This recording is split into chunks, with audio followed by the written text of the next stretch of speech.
Welcome, my friends.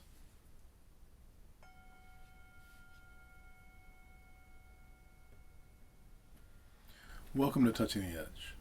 My name is Drake, and I'm so happy to see you today. Thank you for joining. Thank you for being part of this process of taking a look at how we can become more resilient, how we can prepare for resilience, and how we can stop shaming ourselves when we feel the need for resilience. This ability to bounce back is something that we can access and train ourselves for. And so I'm interested in how you become more resilient. What worked for you? And I want to give you some of the things that work for me, because for myself, I think it's important to have a process of bouncing back, something that you know that you can activate when you get to certain levels.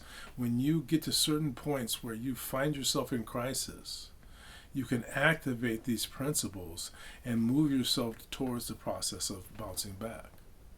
And one of the most important things is not to focus on specifics, but to focus on principles. When you are in that point of feeling like you're about to give out or about to give up, when you're at that point, that means that you're at a point that you are now to some degree irrational. You are hit that point where you're biased against yourself. When you are no longer able to look at your own self fairly and not able to objectively observe not just your weaknesses but also your strengths. It's kind of like meeting someone who has a bias against one group or another. It doesn't matter who comes in their space.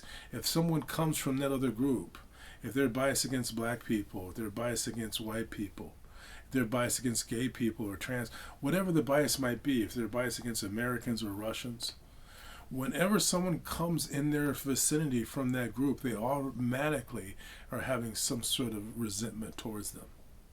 They are at the point that they're not rational. Again, when you expect an irrational person to be rational, that means you are irrational.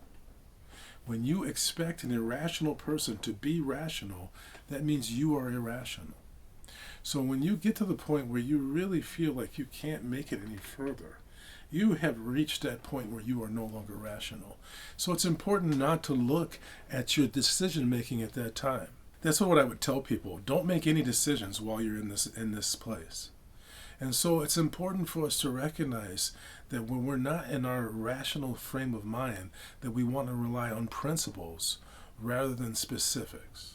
So focus on principles that you know work. Focus on principles like the principle of having compassion.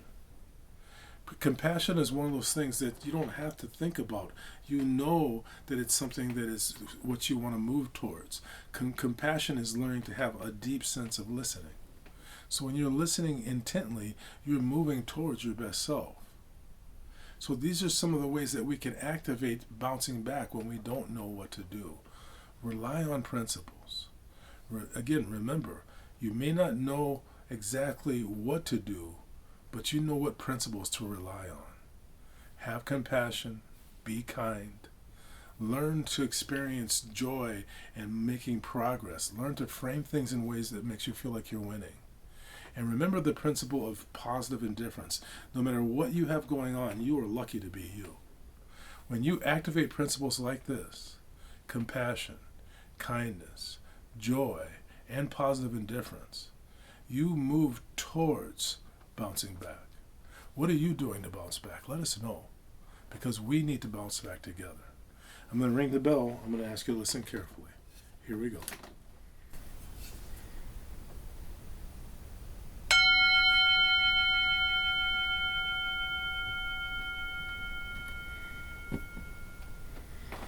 The Tibetans call them maxims. Know what maxims work for you. Give more rather than less. Do it sooner rather than later. Find these principles that you can apply even when you're confused. I bring my hands together and I bow to you. Namaste. Thank you.